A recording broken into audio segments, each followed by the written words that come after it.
Chapter 7 ઉદ્વિકાસ evolution જીવની ઉત્પત્તિ origin of life. જ્યારે આપણે રાત્રે ખુલ્લા આકાશમાં તારાઓ જોઈએ છીએ ત્યારે આપણે વીતેલા સમયને જોઈએ છીએ. તારાઓ વચ્ચેનું અંતર પ્રકાશ વર્ષમાં માપવામાં આવે છે. આપણે આજે જે વસ્તુઓ જોઈ રહ્યા છીએ તે એવી વસ્તુ એટલે કે ઓબ્જેક્ટ છે કે જેમાંથી પ્રસ્ફુરિત પ્રકાશની યાત્રા લાખો વર્ષો પહેલાં શરૂ થયેલી અને તે આપણાથી અબજો એટલે કે ટ્રિલિયન્સ 10⁻12 કિલોમીટર દૂર છે અને ત્યાંથી હાલ આપણી આંખ સુધી પહોંચી રહ્યા છે. જો કે આપણે આપણી આસપાસની વસ્તુઓ જોઈએ છીએ તો તે તરત દેખાય છે કારણ કે તે વર્તમાન કાળની છે. તેથી જ આપણે જ્યારે તારાઓ જોઈએ છીએ ત્યારે આપણને વર્ષો પહેલાંની ઝાંખી થાય છે. જીવની ઉત્પત્તિ બ્રહ્માંડના ઇતિહાસમાં એક વિશિષ્ટ ઘટના માનવામાં આવે છે. બ્રહ્માંડ વિશાળ છે. તેના સંદર્ભમાં કહીએ તો પૃથ્વી એક કણ માત્ર છે. બ્રહ્માંડ લગભગ 20 બિલિયન વર્ષ જૂનું છે. બ્રહ્માંડમાં ઘણી બધી આકાશગંગાઓ એટલે કે ગેલેક્સીસ આવેલી છે. આકાશગંગાઓ તારાઓ, વાયુઓ અને ધૂળના વાદળો ધરાવે છે. ખરેખર તો પૃથ્વી એ બ્રહ્માંડમાં કણ સ્વરૂપે છે. બિગ બેંગ વાદ આપણને બ્રહ્માંડની ઉત્પત્તિ સમજાવવાનો પ્રયત્ન કરે છે. આ એક વિશાળ અકલ્પ્ય ભૌતિક વિસ્ફોટ છે. બ્રહ્માંડ વિસ્તર્યું અને તાપમાન ઓછું થયું. હાઇડ્રોજન અને હિલિયમ થોડા સમય બાદ સર્જાયા. આ વાયુઓ ગુરુત્વાકર્ષણને કારણે એકઠા થયા અને પ્રવર્તમાન બ્રહ્માંડની આકાશગંગાઓ અસ્તિત્વમાં આવી. મિલ્કી વે દૂધગંગા નામની આકાશગંગાના સૌરમંડળમાં 4.5 બિલિયન વર્ષ પહેલાં પૃથ્વીની રચના થઈ હોવાનું મનાય છે. શરૂઆતમાં પૃથ્વી પર વાતાવરણ ન હતું. પાણીની બાષ્પ એટલે કે વરાળ, મિથેન, કાર્બન ડાયોક્સાઇડ તથા એમોનિયા જેવા પીગળેલા દ્રવ્યો મુક્ત થયા અને સપાટીને ઢાંકતા ગયા. સૂર્યમાંથી આવતા યુવી કિરણોએ પાણીને હાઇડ્રોજન અને ઓક્સિજનમાં વિખંડિત કર્યા અને હલકો H2 વાયુ મુક્ત થયો. એમોનિયા અને મિથેન સાથે ઓક્સિજન જોડાઈને પાણી, કાર્બન ડાયોક્સાઇડ તથા અન્ય સંયોજનોની રચના કરી. ઓઝોન સ્તરનું નિર્માણ થયું. જ્યારે પૃથ્વી ઠંડી થઈ ત્યારે પાણીની બાષ્પ વરસાદ સ્વરૂપે પડી. પૃથ્વી પર આવેલા ખાડાઓમાં પાણી એકઠું થયું અને આ રીતે મહાસાગરોનું નિર્માણ થયું. પૃથ્વીની ઉત્પત્તિ બાદ 500 મિલિયન વર્ષો બાદ પૃથ્વી ઉપર જીવ દૃશ્યમાન થયો એટલે કે લગભગ 4 બિલિયન વર્ષ પહેલાં. શું જીવન બહારના અંતરિક્ષમાંથી આવ્યું? કેટલાક વૈજ્ઞાનિકો માને છે કે તે બહારથી જ આવ્યું છે. પહેલાંના ગ્રીક વિચારકો માને છે કે જીવના એકમો જેને સ્પોર્સ કહે છે જે પૃથ્વી સહિતના વિવિધ ગ્રહોમાં સ્થળાંતરિત થયા. પેન્સપર્મિયા હજુ પણ અમુક ખગોળશાસ્ત્રીઓનો માન્ય વિચાર છે. ઘણા સમય સુધી એવું માનવામાં આવતું કે જીવ સડતી અને કોહવાતી વસ્તુઓ જેવી કે ઘાસ અને કાદવમાંથી ઉત્પન્ન થયા છે. આ સ્વયંસ્ફુરિત જનનવાદ હતો. લુઈ પાસ્ચરે સાવધાનીપૂર્વક પ્રયોગો કર્યા અને સાબિત કર્યું કે જીવ પૂર્વ અસ્તિત્વ ધરાવતા જીવમાંથી જ ઉત્પન્ન થાય છે. તેમણે જોયું કે જંતુરહિત ફ્લાસ્કમાં મૃત યીસ્ટને રાખવામાં આવે તો નવો જીવ પેદા થતો નથી. જ્યારે બીજા ફ્લાસ્કમાં ખુલ્લી હવા દાખલ થતાં મૃત યીસ્ટમાંથી નવો સજીવ ઉદ્ભવતો જોવા મળે છે. સ્વયંસ્ફુરિત જનનવાદને કાયમી અવગણવામાં આવ્યો છે. આ બધી વાતોથી એ પ્રશ્નનો જવાબ મળતો નથી કે પૃથ્વી પર સૌ પ્રથમ જીવ કેવી રીતે અસ્તિત્વમાં આવ્યો. રશિયાના વૈજ્ઞાનિક ઓપેરિન તથા ઇંગ્લેન્ડના વૈજ્ઞાનિક હાલ્ડેને દર્શાવ્યું કે પૂર્વ અસ્તિત્વ ધરાવતા અજૈવ કાર્બનિક અણુઓ, ઉદાહરણ આરએનએ, પ્રોટીન વગેરે માંથી પ્રથમ જીવન આવ્યું હોવું જોઈએ. જીવની રચના રાસાયણિક ઉદ્વિકાસ પછી નિર્માણ પામેલ હશે, એટલે કે અકાર્બનિક અણુઓના એકત્રીકરણથી કાર્બનિક દ્રવ્યો અસ્તિત્વમાં આવ્યા હશે. તે સમયે પૃથ્વી પરની પરિસ્થિતિ ખૂબ ઊંચા તાપમાનવાળી, જ્વાળામુખીના તોફાનોવાળી, વાતાવરણ અવનત એટલે કે રિડ્યુસિંગ પ્રકારનું, જેમાં મિથેન, એમોનિયા વગેરે હતા. ઈસવીસન 1953માં S.L. મિલર નામના અમેરિકન વૈજ્ઞાનિકે પૃથ્વીના આદિ વાતાવરણ જેવી સ્થિતિ પ્રયોગશાળામાં નિર્માણ કરી. તેમણે બંધ ફ્લાસ્કમાં CH4, H2, NH3 અને પાણીની વરાળને 800 ડિગ્રી સેન્ટીગ્રેડ તાપમાને મિશ્ર કરી ઇલેક્ટ્રોડ ગોઠવી વિદ્યુત ઉર્જા મુક્ત કરાવી.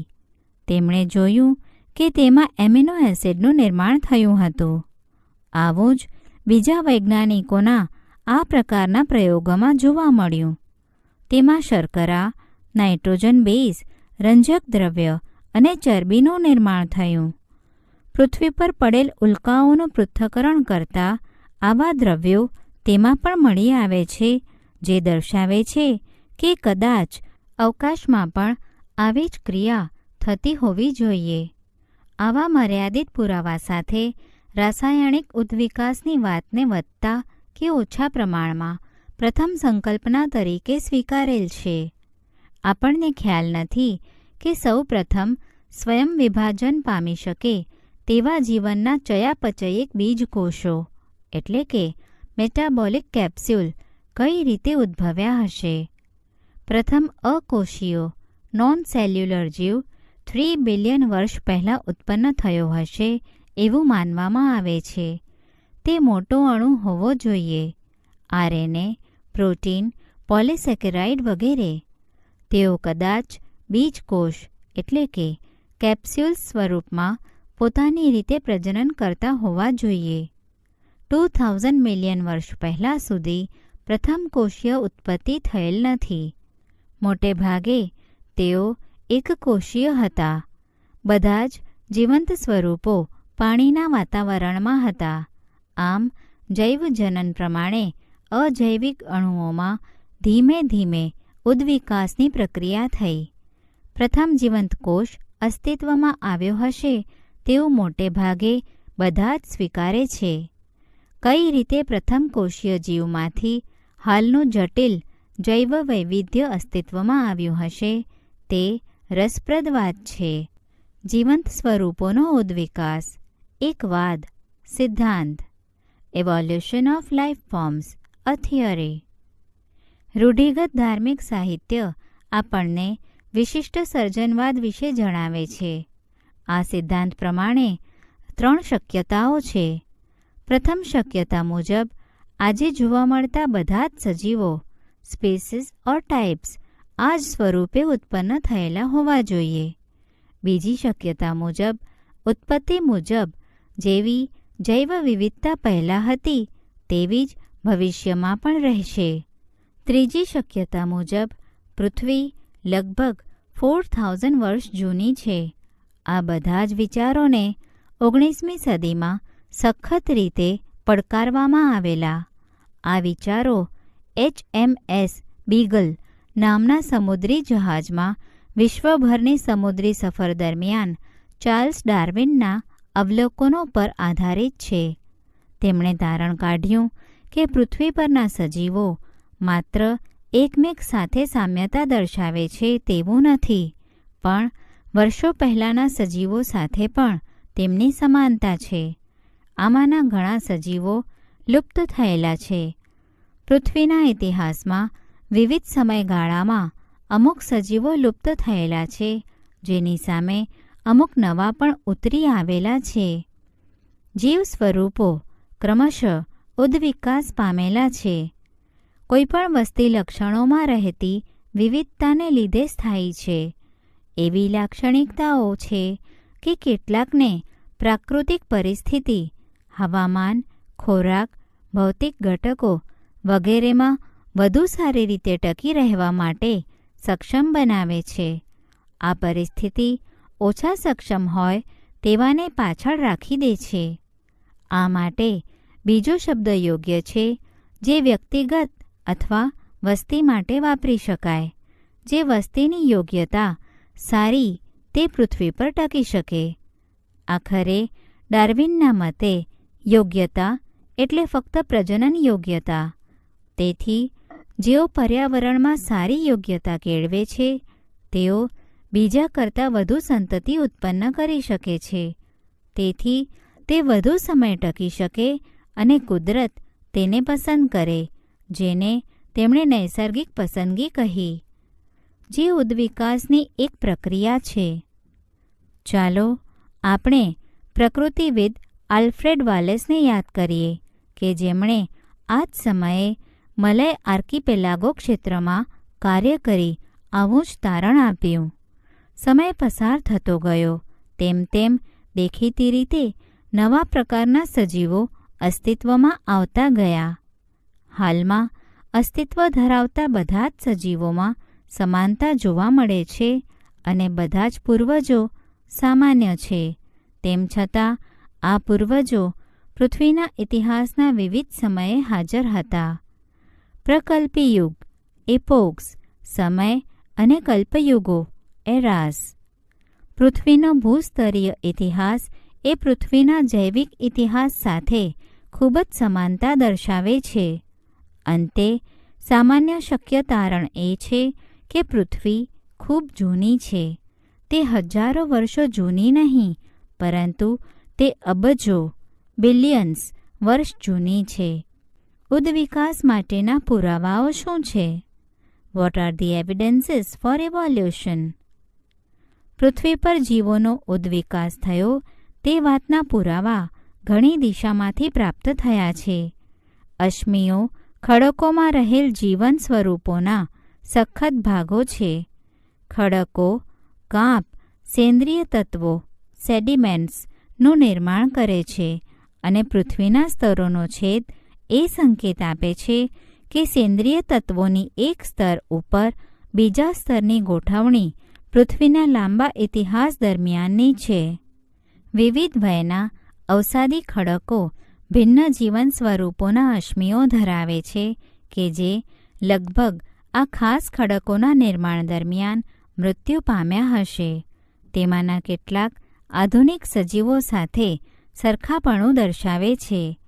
તેઓ લુપ્ત સજીવોનું પ્રતિનિધિત્વ કરે છે. ઉદાહરણ, ડાયનાસોર. વિવિધ અવસાદી સ્તરોના અશ્મિઓનો અભ્યાસ તે સમયે અસ્તિત્વ ધરાવતા સજીવોની ભૂશાસ્ત્રીય અવધિ દર્શાવે છે. આ અભ્યાસ દર્શાવે છે કે જીવન સ્વરૂપોમાં સમય સાથે બદલાવ થાય છે અને કેટલાક જીવ સ્વરૂપો અમુક ભૂશાસ્ત્રીય સમયગાળા સુધી ફેરફાર પામતા નથી. તેથી પૃથ્વીના ઇતિહાસમાં જુદા જુદા સમયે જીવના નવા સ્વરૂપો અસ્તિત્વમાં આવ્યા છે. આ બધાને અશ્મિવિદ્યાકીય એટલે કે પેલિઓન્ટોલોજીકલ પુરાવા કહે છે. ઉદ્વિકાસનો ગર્ભવિદ્યાકીય આધાર અર્ન્સ્ટ હેકલે પણ આપ્યો. તેના અવલોકનોને આધારે બધા પૃષ્ઠવંશીઓમાં કેટલાક લક્ષણો ગર્ભીય તબક્કા દરમિયાન સમાન હોય છે, પણ પુખ્તમાં ગેરહાજર હોય છે. ઉદાહરણ તરીકે, માનવ સહિતના બધા જ પૃષ્ઠવંશીઓના ગર્ભમાં શીર્ષની પાછળ અવશિષ્ટ ઝાલર ફાંટની પંક્તિ એટલે કે હરોળ વિકસે છે, પરંતુ તે ફક્ત મત્સ્યમાં જ કાર્યરત હોય છે, અન્ય પુખ્ત પૃષ્ઠવંશીઓમાં નહીં. જો કે દરખાસ્ત કાર્લ અર્ન્સ્ટ વોન બાયર દ્વારા કરવામાં આવેલા કાળજીપૂર્વકના અભ્યાસમાં નકારી કાઢવામાં આવી હતી. તેમણે નોંધ્યું હતું કે ગર્ભ અન્ય પ્રાણીઓના પુખ્ત તબક્કાઓમાંથી ક્યારેક પસાર થતો નથી. તુલનાત્મક અંતઃસ્થ વિદ્યા અને બાહ્યાકાર વિદ્યા હાલના અને તે કે જે અગાઉના વર્ષોમાં અસ્તિત્વમાં હતા તેવા સજીવો વચ્ચે સમાનતા અને જુદાપણું દર્શાવે છે. આ સમાનતાઓ પરથી નક્કી કરી શકાય કે સમાન પૂર્વજોમાંથી હાલના જીવો ઉતરી આવ્યા હશે કે કેમ. ઉદાહરણ તરીકે વેલ, ચામાચીડિયા, ચિત્તા અને માનવ બધા સસ્તનોમાં અગ્ર ઉપાંગોના અસ્થિઓની ભાતમાં સમાનતા જોવા મળે છે. આમ છતાં આ પ્રાણીઓ અગ્ર ઉપાંગો ભિન્ન કાર્યો કરે છે. તેઓ અંતઃસ્થ રચનાકીય સમાનતા ધરાવે છે. આ બધામાં તેમના અગ્ર ઉપાંગમાં ભુજાસ્થિ, અરિયાસ્થિ, પ્રકોષ્ઠાસ્થિ, મણિબંધાસ્થિઓ, પશ્વમણિબંધાસ્થિઓ અને અંગુલ્યાસ્થિઓ હોય છે. આમ આ પ્રાણીઓમાં એક સરખા બંધારણ એટલે કે રચના ધરાવતા અંગોનો વિકાસ થયો, પરંતુ તે જુદી જુદી દિશામાં અને તેની જુદી જુદી જરૂરિયાત મુજબ અનુકૂલિત થયા. આ અપસારી ઉદ્વિકાસ એટલે કે ડાયવર્જન્ટ ઇવોલ્યુશન અને આ રચનાઓ સમમૂલક કે રચના સદૃશ એટલે કે હોમોલોગસ છે. સમમૂલકતા સમાન પૂર્વજો નિર્દેશિત કરે છે. અન્ય ઉદાહરણોમાં પૃષ્ઠવંશીઓના હૃદય અને મગજ છે. વનસ્પતિઓમાં પણ બોગનવેલના કંટક અને કુકરબીટાના પ્રકાંડસૂત્ર રચના સદ્રષ્ટા અપસારી ઉદ્વિકાસ આધારિત છે, જ્યારે કાર્યસદ્રષ્ટા બિલકુલ વિપરીત સ્થિતિ દેખાડે છે. પતંગિયા અને પક્ષીની પાંખ સરખી દેખાય છે. તેઓ અંતઃસ્થ રચનાની દ્રષ્ટિએ સમાન નથી, છતાં સમાન કાર્યો કરે છે. તેથી કાર્યસદૃશ રચનાઓએ કેન્દ્રાભિસારી ઉદ્વિકાસ એટલે કે કન્વર્જન્ટ ઇવોલ્યુશન સમાન કાર્ય માટે ભિન્ન રચનાઓ વિકસે છે અને તેથી સમાનતા ધરાવે છે. કાર્યસદૃશ્યતાના અન્ય ઉદાહરણોમાં ઓક્ટોપસ અને સસ્તનોની આંખ અથવા પેંગ્વિન અને ડોલ્ફિનના ફ્લિપર્સ છે. કોઈ એવું કહી શકે કે સમાન નિવાસસ્થાનોને પરિણામે સજીવોના જુદા જુદા સમૂહોને સમાન અનુકૂલનો અપનાવવા પડ્યા હશે, પરંતુ એવા જ સમાન કાર્યો માટે શક્કરિયા મૂળનું રૂપાંતર અને બટાટા પ્રકાંડનું રૂપાંતર એ કાર્યસદૃશ અંગોનું બીજું ઉદાહરણ છે. આ સંદર્ભે એ તર્ક પણ આપી શકાય કે પ્રોટીન અને જનીનોની કાર્યશૈલીની સમાનતાઓ વિવિધ સજીવોમાં સમાન છે. તે પણ સમાન પૂર્વજ હોવાનું નિર્દેશન કરે છે. જૈવ રાસાયણિક સમાનતાઓ પણ એવા સમાન પૂર્વજવાળી પરંપરા તરફ ઇશારો કરે છે, જેવી કે વિવિધ સજીવો વચ્ચે રચનાત્મક સમાનતાઓમાં હતી. મનુષ્ય પસંદ કરેલ વનસ્પતિઓ અને પ્રાણીઓનું કૃષિ, બગાયત, રમતગમત અથવા સુરક્ષા માટે સંવર્ધન કરાવ્યું. મનુષ્યે ઘણા વન્ય પ્રાણીઓ અને પાકોને પાલતુ બનાવ્યા છે. આવા સંકરણના સઘન કાર્યક્રમો યોજીને એક જાતમાંથી બીજી ભિન્ન જાત વિકસાવી છે. ઉદાહરણ કૂતરાઓ, પરંતુ તે હજુ પણ એક જ સમૂહની છે. એવો તર્ક આપવામાં આવે છે કે મનુષ્ય 100 વર્ષોમાં નવી જાતો વિકસાવી શક્યો હોય તો પ્રકૃતિ આ કાર્ય લાખો વર્ષોમાં કેમ નથી કરી શકી? પ્રાકૃતિક પસંદગી દ્વારા ઉદ્વિકાસનું સમર્થન કરતું એક રસપ્રદ અવલોકન ઇંગ્લેન્ડથી મળે છે, જેમાં 1850માં એકત્રિત કરવામાં આવેલા ફૂદા એટલે કે મોથ એટલે કે ઔદ્યોગિકરણ પહેલાં વૃક્ષો પર સફેદ પાંખોવાળા ફૂદા ઘેરી પાંખોવાળા અથવા મેલેનાઇઝ્ડ ફૂદા કરતાં વધુ મળતા હતા. જો કે સમાન વિસ્તારમાંથી એકત્રિત કરવામાં આવ્યું, પરંતુ ઔદ્યોગિકીકરણ બાદ એટલે કે 1920માં આ જ વિસ્તારમાં ઘેરી પાંખવાળા ફૂદા વધુ જોવા મળ્યા, એટલે કે પ્રમાણ વિપરીત હતું. આ અવલોકનથી રજૂઆત કરાઈ કે શિકારીઓ વિરોધાભાસી પૃષ્ઠભૂમિમાં ફૂદાની જગ્યા શોધે છે. ઔદ્યોગિકીકરણ બાદના સમય દરમિયાન વૃક્ષના થડ ઔદ્યોગિક ધુમાડા અને મેષને કારણે ઘેરા બન્યા છે. આ પરિસ્થિતિની અસર નીચે સફેદ પાંખવાળા ફૂદા શિકારીઓને કારણે અસ્તિત્વ ટકાવી શક્યા નહીં, પરંતુ ઘેરી પાંખ અથવા મેલેનાઇઝ્ડ ફૂદા ટકી ગયા. ઔદ્યોગિકીકરણ પહેલાં લગભગ સફેદ રંગની લાઇકેનની વૃદ્ધિ ઘેરી હતી. આ પૃષ્ઠભૂમિમાં સફેદ પાંખવાળા ફૂદા અસ્તિત્વ ટકાવી શક્યા, પરંતુ ઘેરી પાંખવાળા ફૂદા શિકારીઓ દ્વારા ખવાઈ ગયા. શું તમે જાણો છો કે લાઇકેન એ ઔદ્યોગિક પ્રદૂષણનું નિર્દેશન કરે છે? પ્રદૂષિત વિસ્તારમાં લાઇકેન વૃદ્ધિ પામતી નથી. આમ, જે ફૂદા રંગ અનુકૃતિ એટલે કે કેમોફ્લેજ કરી શક્યા, તેઓ તેમનું અસ્તિત્વ ટકાવી શક્યા. આ સમજૂતીને સમર્થન એ તથ્યથી મળે છે કે જ્યાં ઔદ્યોગિકીકરણ નથી થયું ત્યાં. ઉદાહરણ: ગ્રામ્ય વિસ્તારોમાં મેલેનિક ફૂદાની સંખ્યા ઓછી છે. આ દર્શાવે છે કે મિશ્ર વસ્તીમાં તેઓ વધુ સારું અનુકૂલન સાધે, અસ્તિત્વ ટકાવે અને વસ્તીના કદમાં વધારો કરે છે. યાદ રાખો કે કોઈપણ જાતનો સંપૂર્ણ વિનાશ થતો નથી.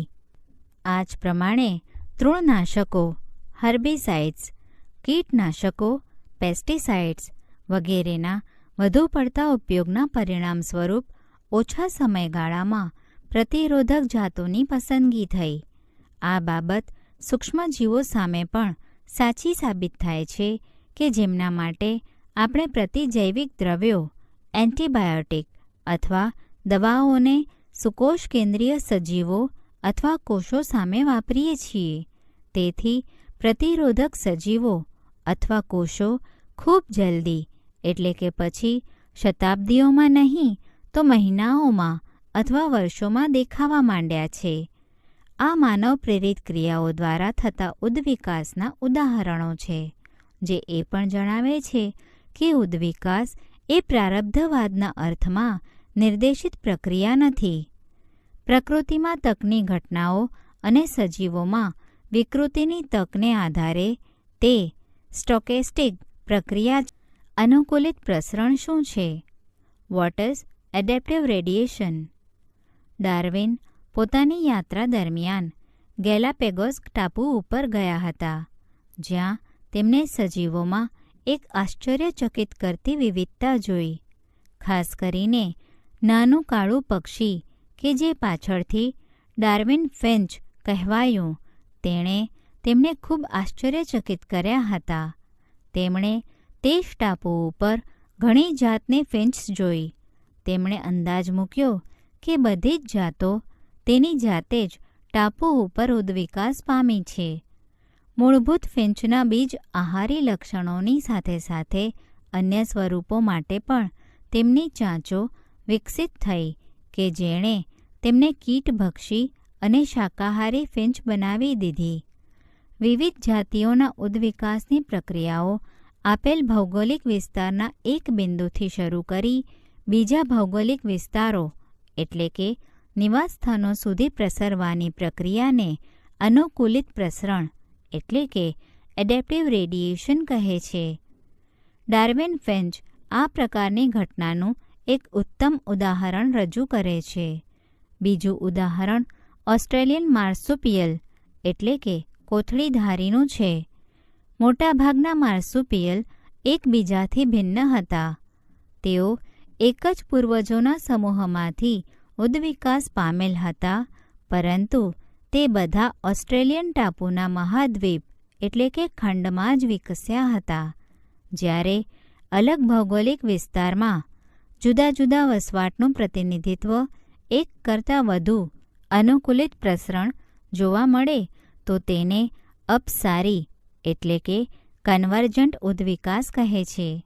ઓસ્ટ્રેલિયાના જરાયુત સસ્તનો પણ અનુકૂલિત પ્રસરણ દર્શાવે છે. આ પ્રકારના દરેક જરાયુત સસ્તનો માર્સુપિયલ ઉદાહરણ, જરાયુજ વરુ અને ટાસ્માનિયન વરુ સમાન અનુરૂપ વિકાસ દર્શાવે છે. જૈવિક ઉદ્વિકાસ, બાયોલોજિકલ ઇવોલ્યુશન.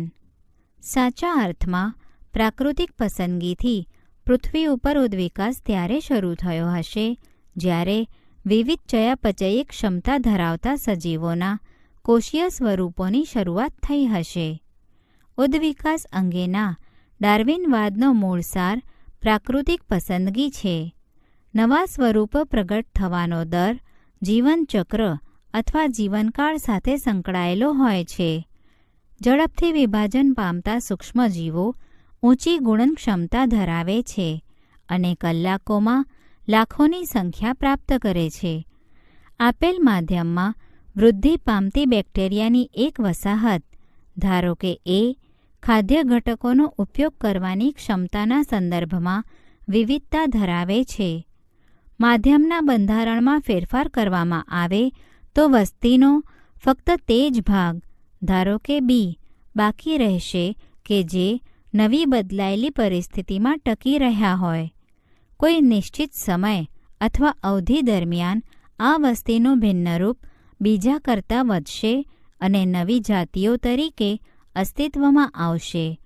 આવું થોડા દિવસોમાં જ થાય છે, પણ આ જ બાબત જ્યારે મત્સ્ય કે મરઘી માટે લાગુ પડે ત્યારે તેમાં લાખો વર્ષો લાગે છે, કારણ કે તેમનો જીવનકાળ વર્ષોનો હોય છે. અહીં આપણે કહી શકીએ કે બીની યોગ્યતા એ કરતાં નવી પરિસ્થિતિ નીચે વધુ સારી છે. પ્રકૃતિ યોગ્યતમને જ પસંદ કરે છે. એ યાદ રાખવું જરૂરી છે કે કહેવાતી યોગ્યતાઓ એ લાક્ષણિકતાઓ ઉપર આધારિત છે કે જે વારસાગત હોય છે. આથી પસંદગી અને ઉદ્વિકાસ પામવા માટે જનનિક આધાર હોવો જોઈએ. બીજા શબ્દોમાં, કેટલાક સજીવો બદલતા પર્યાવરણમાં ટકી રહેવા માટે વધુ સારી રીતે અનુકૂલિત થયેલા હોય છે. અનુકૂલન ક્ષમતા વારસાગત હોય છે, તે જનનિક આધાર ધરાવે છે. યોગ્યતા એ અનુકૂલન પામવાની ક્ષમતા અને પ્રકૃતિ દ્વારા પસંદગી પામવા માટેનું અંતિમ પરિણામ છે. શાખાકીય અવતરણ એટલે કે બ્રાન્ચિંગ ડિસેન્ટ અને પ્રાકૃતિક પસંદગી એ ડાર્વિનના ઉદ્વિકાસના બે ચાવીરૂપ ખ્યાલો છે. ડાર્વિનના પહેલા ફ્રેન્ચ પ્રકૃતિવિદ લેમાર્કે કહ્યું કે સજીવ સ્વરૂપોનો ઉદ્વિકાસ થયો, પરંતુ તે અંગોના ઉપયોગ અને બિનઉપયોગ દ્વારા સંચારિત થયો. એમણે જિરાફનું ઉદાહરણ આપ્યું, જેમાં ઊંચા વૃક્ષોના ખાવા યોગ્ય પર્ણો મેળવવા માટે તેમની ગરદનની લંબાઈ વધારી અનુકૂલિત થયા. આ લાંબી ગરદનનું ઉપાર્જિત લક્ષણ તેની અનુગામી પેઢીઓને પ્રદાન કર્યું. વર્ષો બાદ જિરાફે ધીરે ધીરે લાંબી ગરદન પ્રાપ્ત કરી. આ અનુમાન પર કોઈ વિશ્વાસ નથી કરતું. શું ઉદ્વિકાસ એ એક પ્રક્રિયા અથવા એક પ્રક્રિયાનું પરિણામ છે? આપણે જે દુનિયામાં જોઈએ છીએ તે સજીવ હોય કે નિર્જીવ, પરંતુ તે માત્ર ઉદ્વિકાસની એક સફળ ગાથા છે. જ્યારે આપણે આ વિશ્વની ગાથા વર્ણવીએ છીએ ત્યારે આપણે ઉદ્વિકાસને એક પ્રક્રિયા તરીકે વર્ણવીએ છીએ. બીજા સંદર્ભમાં, જ્યારે આપણે પૃથ્વી ઉપરના સજીવોની ગાથા વર્ણવીએ છીએ ત્યારે આપણે ઉદ્વિકાસને પ્રાકૃતિક પસંદગી કહેવાતી પ્રક્રિયાના પરિણામ તરીકે મૂલવીએ છીએ. આપણે હજુ પણ પૂરી રીતે ઉદ્વિકાસના સંદર્ભમાં પ્રાકૃતિક પસંદગીની પ્રક્રિયાઓ અથવા અંતિમ અજાણ પ્રક્રિયાઓના પરિણામો વિશે સ્પષ્ટ જાણતા નથી. એ પણ શક્ય છે કે થોમસ માલ્થસનું વસ્તી પરનું કાર્ય ડાર્વિનને પ્રભાવિત કરી ગયું હોય. પ્રાકૃતિક પસંદગીના અમુક અવલોકનો ઉપર આધારિત છે કે જે વાસ્તવિક હોય. ઉદાહરણ તરીકે, કુદરતી સ્ત્રોત મર્યાદિત છે. અપવાદરૂપે, ઋતુકીય ફેરફારોને બાદ કરતાં વસ્તીનું કદ સ્થાયી છે. વસ્તીના સભ્યો બહારથી જોતા સમાન લાગતા હોવા છતાં લક્ષણોમાં ભિન્નતા દર્શાવે છે.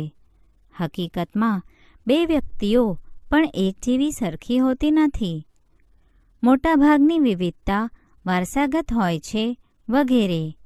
જો આ જ વાસ્તવિકતા હોય અને જો દરેક સજીવ મહત્તમ દરે પ્રજનન કરે તો સૈદ્ધાંતિક રીતે વસ્તી વિસ્ફોટકોની જેમ વધશે. આ જ હકીકત બેક્ટેરિયાની સંખ્યામાં થતી વૃદ્ધિ દ્વારા જોઈ શકાય. અને એ સત્ય છે કે વાસ્તવિક રીતે વસ્તીનું કદ મર્યાદિત છે. તેનો અર્થ એ થયો કે સ્ત્રોત માટે સ્પર્ધા થાય છે. અમુક તેમાં અન્યના ભોગે ટકી શક્યા અને વિકાસ પામ્યા, જ્યારે કેટલીક ઉન્નતિ કરી શક્યા નહીં. ડાર્વિનની નવીનતા અને તેજસ્વી સૂક્ષ્મ દ્રષ્ટિ આ હતી. તેમણે ભારપૂર્વક જણાવ્યું હતું કે ભિન્નતાઓ કે જે વારસાગત છે અને કોઈ એક માટે સ્ત્રોતોનો ઉપયોગ વધુ સારું બનાવે છે, વસવાટને સારી રીતે અનુકૂલિત થયેલી છે. માત્ર તેમને જ યોગ્ય એટલે કે સક્ષમ બનાવે છે, જે પ્રજનન કરે અને વધુમાં વધુ સંતતિ છોડી જાય. આથી નિશ્ચિત સમયગાળા માટે અનેક પેઢીઓ પૈકીની બાકી વધેલ વધુ પ્રજોત્પત્તિ પેદા કરશે અને વસ્તીની લાક્ષણિકતાઓમાં ફેરફાર પ્રેરશે. પરિણામે નવું સ્વરૂપ ઉદ્ભવશે. ઉદ્વિકાસની ક્રિયાવિધિ, મિકેનિઝમ ઓફ ઇવોલ્યુશન.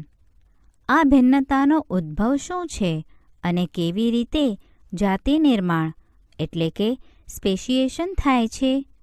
તેમ છતાં પણ મેન્ડલે વારસાગમન થઈ શકે તેવા કારકોના વિષયમાં જાણ કરેલી કે તેઓ સ્વરૂપ પ્રકાર પર અસર કરે છે. ડાર્વિને આ બાબતને અવગણી હશે કે આ બાબત પર મૌન રહ્યા હશે. 20મી સદીના પ્રથમ દશકામાં હ્યુગો ધ વ્રીસે ઇવનિંગ પ્રાઇમરોઝ વનસ્પતિ પર કાર્ય કરી વિકૃતિના વિચારો રજૂ કર્યા કે વિકૃતિ એટલે વસ્તીમાં એકાએક આવતું મોટું જુદાપણું. એમનું માનવું હતું કે તે વિકૃતિ જ છે જે ઉદ્વિકાસ માટે કારણભૂત છે, અને ડાર્વિન કે જેઓ નાની નાની ભિન્નતાઓ આનુવંશિકની વાત કરતા હતા તે નહીં. વિકૃતિ યાદચ્છિક અને દિશાવિહીન છે, જ્યારે ડાર્વિનની ભિન્નતા નાની અને દિશા સૂચક છે. ડાર્વિન માટે ઉદ્વિકાસ ક્રમબદ્ધ ક્રિયા છે, જ્યારે ધ વ્રીસ પ્રમાણે વિકૃતિ જ જાતિ નિર્માણનું કારણ છે, જેને તેમણે સેલ્ટેશન મોટી વિકૃતિ માટે એક પગલું તરીકે બતાવ્યું. પાછળ જતાં વસ્તી જનીન વિદ્યાના અભ્યાસ પરથી કેટલીક નવી સ્પષ્ટતા રજૂ થઈ. હાર્ડી-વેઇનબર્ગ સિદ્ધાંત, હાર્ડી-વેઇનબર્ગ પ્રિન્સિપલ. આપેલ વસ્તીમાં જનીનના વૈકલ્પિક સ્વરૂપો કે જનીન સ્થાન એટલે કે લોકસની આવૃત્તિ શોધી શકાય છે. આ આવૃત્તિઓ લગભગ સ્થાયી અને પેઢીઓ સુધી પણ સ્થિર જળવાઈ રહે છે. હાર્ડી-વેઇનબર્ગ સિદ્ધાંત બીજગણિતીય સૂત્રના ઉપયોગથી જાણી શકાય છે. આ સિદ્ધાંત કહે છે કે વસ્તીમાં વૈકલ્પિક કારકોની આવૃત્તિ સ્થિર રહે છે અને પેઢી દર પેઢી સુધી જળવાઈ રહે છે. જનીન સેતુ એટલે કે જીન પૂલ વસ્તીમાંના કુલ જનીનો અને તેના વૈકલ્પિક કારકો અચળ રહે છે. તેને જનીનિક સમતુલન કહે છે. બધા વૈકલ્પિક કારકોની આવૃત્તિઓના સરવાળાને 1, વ્યક્તિગત આવૃત્તિઓ ઉદાહરણ તરીકે તેમને P, Q વગેરે નામ અપાય છે. દ્વિકીયમાં P અને Q વૈકલ્પિક કારક A અને વૈકલ્પિક કારક Aની આવૃત્તિ દર્શાવે છે. વસ્તીમાં A વ્યક્તિગત સજીવોની આવૃત્તિ સામાન્યતઃ p² છે. આને અન્ય રીતે પણ રજૂ કરી શકાય છે, એટલે કે દ્વિકીય સજીવોના બંને રંગસૂત્રો ઉપર વૈકલ્પિક કારક A અને આવૃત્તિ P સાથે આવવાની શક્યતા એ સંભાવનાનું પરિણામ છે. દાખલા તરીકે p². આ જ રીતે A એ p² અને એ ને 2pq તરીકે દર્શાવાય છે. આથી p² plus 2pq plus q² = 1. આ p plus q whole square દ્વિપદીનું વિસ્તરણ છે. જ્યારે માપવામાં આવતી આવૃત્તિ અપેક્ષિત મૂલ્યથી ભિન્ન હોય તો આ જુદાપણું ઉદ્વિકાસીય ફેરફારની વ્યાપકતા દર્શાવે છે. જનીનિક સમતુલામાં અથવા હાર્ડી-વેઇનબર્ગ સમતુલામાં ખલેલ એટલે કે એક વસ્તીમાં વૈકલ્પિક કારકોની આવૃત્તિમાં ફેરફારના પરિણામ સ્વરૂપ ઉદ્વિકાસ થાય છે તેવું અર્થઘટન કરાયું છે. 5 ઘટકો હાર્ડી-વેઇનબર્ગ સમતુલાને અસરકર્તા તરીકે ઓળખી કાઢવામાં આવેલા છે. તેઓ જનીન સ્થળાંતરણ અથવા જનીન પ્રવાહ, જનીનિક વિચલન એટલે કે ડ્રિફ્ટ, વિકૃતિ, જનીનિક પુનઃસંયોજન અને પ્રાકૃતિક પસંદગી છે. જ્યારે વસ્તીના કોઈપણ ભાગનું અન્ય ભાગની વસ્તીમાં સ્થળાંતર થાય ત્યારે મૂળભૂત અને નવી વસ્તીની જનીન આવૃત્તિ ફેરફાર પામે છે. નવા જનીનો અથવા વૈકલ્પિક કારકો નવી વસ્તીમાં ઉમેરાય છે અને જૂની વસ્તીમાંથી તે દૂર થાય છે. જો જનીન સ્થળાંતરણ વારંવાર થતું હોય તો તે જનીન પ્રવાહ છે. આ સમાન ફેરફારો જો તક દ્વારા પ્રાપ્ત થતો હોય તો તેને જનીનિક વિચલન કહે છે. કેટલીકવાર નવી વસ્તીના વૈકલ્પિક કારકોની આવૃત્તિમાં ખૂબ જ મોટા ફેરફારો હોય તો તે ભિન્ન જાતિ તરીકે વિકસે છે. મૂળભૂત વિચલિત એટલે કે ડ્રિફ્ટેડ વસ્તી સ્થાપક બને છે અને અસરને સ્થાપક અસર ફાઉન્ડર ઇફેક્ટ કહે છે. સૂક્ષ્મ જીવો પરના પ્રયોગો દર્શાવે છે કે પૂર્વ અસ્તિત્વ ધરાવતી લાભકારી વિકૃતિઓ જ્યારે પસંદગી પામે છે ત્યારે તેના પરિણામ નવા સ્વરૂપ પ્રકારો જોવા મળે છે. કેટલીક પેઢીઓ પછી તે જાતિ નિર્માણમાં પરિણમે છે. પ્રાકૃતિક પસંદગી એ પ્રક્રિયા છે કે જેમાં વારસાગમન થઈ શકે તેવી ભિન્નતાઓ જીવનને ટકાવી શકે છે અને વધુ પ્રજનનક્ષમ બને છે તથા મોટી સંખ્યામાં સંતતિ પેદા કરે છે. તર્ક આધારિત વિશ્લેષણ આપણને વિશ્વાસ અપાવે છે કે વિકૃતિના કારણે અથવા જનીન પ્રવાહને કારણે કે જનીનિક વિચલનને કારણે અથવા જનીન કોષ નિર્માણ દરમિયાન પુનઃસંયોજનને કારણે સર્જાતી ભિન્નતા ભવિષ્યની પેઢીમાં જનીનોની તેમજ વૈકલ્પિક કારકોની આવૃત્તિના ફેરફારમાં પરિણમે છે. પ્રાકૃતિક પસંદગી દ્વારા જોડીઓ પ્રજનનિક સફળતા વધારે છે અને નવી વસ્તી તરીકે સ્થાપિત થાય છે. પ્રાકૃતિક પસંદગી સ્થિરતા જેમાં ઘણા વ્યક્તિગત સજીવો સરેરાશ લક્ષણ અથવા મૂલ્યો પ્રાપ્ત કરે છે. દિશાકીય ફેરફાર ઘણા વ્યક્તિગત સજીવો સરેરાશ એટલે કે મધ્યમ લક્ષણ અથવા મૂલ્યો ઉપરાંતના મૂલ્યો પ્રાપ્ત કરે છે અથવા ભંગાણજનક એટલે કે ડિસરપ્શન ઉદ્વિકાસ વિતરણ વક્ર કર્વના બંને છેડાનું લક્ષણોનું મૂલ્ય વધુ સભ્યોમાં પ્રાપ્ત કરે. સ્થિત તરફ દોરી જાય. ઉદ્વિકાસનો સંક્ષિપ્ત અહેવાલ. A brief account of evolution. લગભગ 2000 મિલિયન વર્ષ પહેલાં મિલિયન યર્સ અગો MYA સૌ પ્રથમ કોષીય જીવન પૃથ્વી પર જોવા મળ્યું. મહાઅણુઓના જોડાવાથી મહાઅણુઓ ધરાવતા અકોષી સમૂહો અને તેમાંથી રસ સ્તર ધરાવતા કોષો કેવી રીતે નિર્માણ પામ્યા તે જાણી શકાયું નથી. આમાંના કેટલાક કોષો O2 મુક્ત કરવાની ક્ષમતા ધરાવતા હતા. આ પ્રક્રિયા પ્રકાશ સંશ્લેષણમાં થતી પ્રકાશ પ્રક્રિયાના તબક્કા જેવી જ હતી, જેમાં પાણીના અણુની વિયોજન પ્રક્રિયા સૂર્યપ્રકાશના ગ્રહણ કરવાથી અને યોગ્ય ક્રમિક પ્રકાશગ્રાહી રંજક દ્રવ્યો દ્વારા તેના વહન થવાની ક્રિયાથી થતી હતી. ધીમે ધીમે એક કોષીય સજીવો બહુકોષીય સ્વરૂપમાં અસ્તિત્વ ધરાવતા થયા. 500 મિલિયન વર્ષ અગાઉ MYA અપૃષ્ઠવંશીઓ ઉદ્ભવ્યા અને સક્રિય થયા. લગભગ 350 મિલિયન વર્ષ અગાઉ જડબાવિહીન માછલી ઉદ્ભવી. સમુદ્રની શેવાળ અને કેટલીક વનસ્પતિઓ લગભગ 320 મિલિયન વર્ષ અગાઉ અસ્તિત્વ ધરાવતા હોવાનું અનુમાન છે.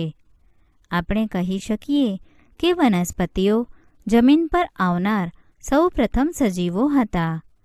જ્યારે પ્રાણીઓ જમીન પર આવ્યા ત્યારે વનસ્પતિઓ જમીન પર ખૂબ જ પથરાયેલી હતી. ભારે અને મજબૂત મીન પક્ષવાળી માછલીઓ જમીન પરથી પાણીમાં પાછી ફરી શકતી હતી. આ ઘટના 350 મિલિયન વર્ષ અગાઉ જોવા મળતી હતી. 1938માં દક્ષિણ આફ્રિકામાં પકડાયેલી મત્સ્ય સિલાકાંત મનાતી હતી, જે લુપ્ત થયેલી હોવાનું માનવામાં આવે છે. આ પ્રાણીઓને લોબફેન્સ તરીકે ઓળખવામાં આવ્યા કે જેમાંથી પ્રથમ ઉભયજીવીઓ ઉતરી આવ્યા કે જે જમીન અને પાણી એમ બંને જગ્યાએ જીવંત રહી શકતા. આમાંના કોઈ જ નમૂના આપણી પાસે બચ્યા નથી. તેમ છતાં તે હાલના દેડકા અને સેલેમેન્ડરના પૂર્વજો હતા. ઉભયજીવોમાંથી સરીસૃપો ઉતરી આવ્યા. તેઓ જાડા કવચવાળા ઈંડા મૂકતા જે ઉભયજીવીઓના ઈંડાની માફક સૂર્યપ્રકાશમાં સુકાઈ જતા નહોતા. હાલના સમયે ફરી એકવાર આપણે કેવળ તેમના વંશજો કાચબા, કશ્યપ અને મગરને જોઈ શકીએ છીએ.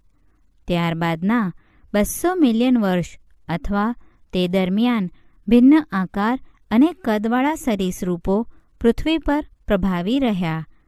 વિશાળ ફન્સ એટલે કે ત્રિઅંગી હાજર હતા, પરંતુ તે બધા ધીરે ધીરે મૃત્યુ પામીને કોલસાના ભંડાર બની ગયા. તેમાંના કેટલાક સંભવતઃ 200 મિલિયન વર્ષ પૂર્વે, ઉદાહરણ ઇક્થિયોસોરસ, મત્સ્ય જેવા સરીસૃપોમાં ઉદ્વિકાસ પામવા જમીન પરથી પાણીમાં પાછા ફર્યા. જમીન પર રહેવાવાળા સરીસૃપો નિશ્ચિત રીતે ડાયનોસોર્સ હતા. તેમાંનો સૌથી મોટો એટલે કે ટાયરેનોસોરસ રેક્સ, જે આશરે 20 ફૂટની ઊંચાઈ અને વિશાળ ભયાનક કટાર જેવા દાંત ધરાવતા હતા. આશરે 65 મિલિયન વર્ષ પૂર્વે ડાયનોસોર એકાએક પૃથ્વી પરથી અદૃશ્ય થયા. આપણે તેનું સાચું કારણ જાણતા નથી. આબોહવાકીય ફેરફારોએ તેઓને માર્યા હશે તેવું કેટલાક કહે છે. કેટલાક તેવું પણ કહે છે કે તેમાંના મોટા ભાગના પક્ષીઓમાં ઉદ્વિકાસ પામ્યા. સત્યતા આ બંનેની વચ્ચેની છે. તે સમયના નાના કદના સરીસૃપો હાલ પણ અસ્તિત્વમાં છે. પહેલાં સસ્તનો છછુંદર એટલે કે શ્રીયુષ જેવા હતા. તેમના અશ્મિઓ નાના કદના હતા. સસ્તનો અપત્ય પ્રસવી એટલે કે વિવિપેરસ હતા અને તેમના ન જન્મેલા બાળને માતાના શરીરની અંદર સુરક્ષિત રાખતા હતા. સસ્તનો સંવેદનશીલતા અને ભયને ટાળવાની બાબતમાં ખૂબ જ બુદ્ધિશાળી હતા. જ્યારે સરીસૃપો ઓછા થયા ત્યારે સસ્તનોએ પૃથ્વી પર કબજો જમાવ્યો. દક્ષિણ અમેરિકામાં સસ્તનો જેવા કે ઘોડા, હિપ્પોપોટેમસ, રીંછ, સસલા વગેરેને મળતા સસ્તનો જોવા મળતા હતા. ખંડીય વિચલન એટલે કે કોન્ટિનેન્ટલ ડ્રિફ્ટ ના કારણે દક્ષિણ અમેરિકા ઉત્તર અમેરિકા સાથે જોડાયું ત્યારે આ પ્રાણીઓ ઉત્તર અમેરિકાના પ્રાણીઓ દ્વારા છવાઈ ગયા. સમાન ખંડીય વિચલન એટલે કે વિસ્થાપનને કારણે જ ઓસ્ટ્રેલિયામાં કોથળીધારી સસ્તનો ટકી રહ્યા છે, કારણ કે તેમને અન્ય સસ્તનોની સ્પર્ધા કરવી પડી નહીં. આપણે એ ભૂલી ન શકીએ કે કેટલાક સસ્તનો સંપૂર્ણ રીતે પાણીમાં જીવે છે. વેલ, ડોલ્ફિન, સીલ અને દરિયાઈ ગાય એ તેના કેટલાક ઉદાહરણો છે. ઘોડા, હાથી, શ્વાનનો ઉદ્વિકાસ એ ઉદ્વિકાસની એક વિશિષ્ટ કથા છે. તમે તેનો અભ્યાસ આગળ ઉચ્ચ વર્ગોમાં કરશો. માનવની ભાષાકીય કુશળતા અને સ્વચેતના સાથે માનવ ઉદ્વિકાસની ગાથા સૌથી રોચક છે. જીવંત સ્વરૂપોનો ઉદ્વિકાસ ભૂસ્તરીય માપદંડ પર તેમનો સમય કામચલાઉ રેખાચિત્રમાં દર્શાવેલ છે. માનવની ઉત્પત્તિ અને ઉદ્વિકાસ origin and evolution of man. લગભગ 15 મિલિયન વર્ષ પૂર્વે ડ્રાયોપિથેક્સ તથા રામાપિથેક્સ નામના પ્રાઇમેટ અસ્તિત્વમાં હતા. તેઓ વાળવાળા તેમજ ગોરીલા અને ચિમ્પાન્ઝીની જેમ ચાલતા હતા. રામાપિથેક્સ વધુ માનવ જેવા હતા, જ્યારે ડ્રાયોપિથેક્સ વધુ એપ જેવા હતા. ઇથિયોપિયા તથા તાન્ઝાનિયામાં કેટલાક અશ્મિઓ માનવ અસ્થિઓ જેવા મળી આવ્યા. આ માનવીય વિશિષ્ટતાઓ જે એ માન્યતાને આગળ વધારે છે કે 3 થી 4 મિલિયન વર્ષ પૂર્વે માનવ જેવા પ્રાઇમેટ્સ પૂર્વી આફ્રિકામાં વિચરણ કરતા હતા. તેઓ સંભવતઃ 4 ફૂટથી ઊંચા ન હતા, પરંતુ તે સીધા ચાલતા હતા. લગભગ 2 મિલિયન વર્ષ પૂર્વે ઓસ્ટ્રેલોપિથેસિન સંભવતઃ પૂર્વી આફ્રિકાના ઘાસના મેદાનોમાં રહેતા હતા. પુરાવા દર્શાવે છે કે તે શરૂઆતમાં પથ્થરોના હથિયારોથી શિકાર કરતા, પરંતુ મૂળભૂત રીતે ફળો ખાતા હતા. શોધવામાં આવેલ અસ્થિઓમાંના કેટલાક અસ્થિઓ ભિન્ન હતા. આ જીવને પ્રથમ માનવ જેવા કહેવાતા માનવીય હોય તેમને હોમો હેબિલસ કહેવાયા. તેમના મગજની ક્ષમતા 650 થી 800 સીસીના વચ્ચે હતી. તે સંભવતઃ માંસ ખાતા નહોતા. 1891માં જાવામાંથી શોધાયેલ અશ્મિઓએ આગળનું ચરણ પ્રગટ કર્યું, એટલે કે હોમો ઇરેક્ટસ, જે આશરે 1.5 મિલિયન વર્ષ પૂર્વે હતા. હોમો ઇરેક્ટસનું મગજ મોટું હતું, જે લગભગ 900 સીસીનું હતું. હોમો ઇરેક્ટસ સંભવતઃ માંસ ખાતા હતા.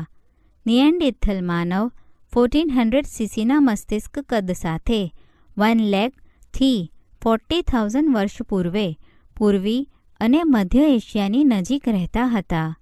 તેઓ તેમના શરીરની રક્ષા માટે ખાલનો ઉપયોગ કરતા હતા અને તેમના મૃતકોને જમીનમાં દાટતા હતા.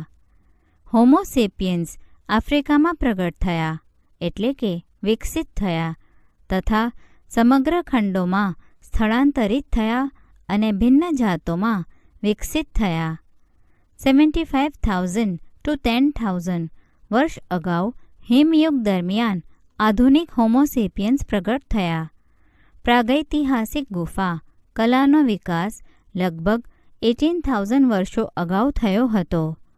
પ્રાગૈતિહાસિક માનવ દ્વારા તૈયાર કરેલ ચિત્રો મધ્યપ્રદેશના સાયસન જિલ્લામાં ભીમલતા ખડક ઉપરની આવી ગુફામાં જોવા મળે છે. આશરે 10,000 વર્ષો પૂર્વે કૃષિ શરૂ થઈ અને માનવ વસાહતો શરૂ થઈ. પછી જે થયું તે માનવના ઇતિહાસની વૃદ્ધિ અને સંસ્કૃતિના ઘટાડાનો ભાગ હતો.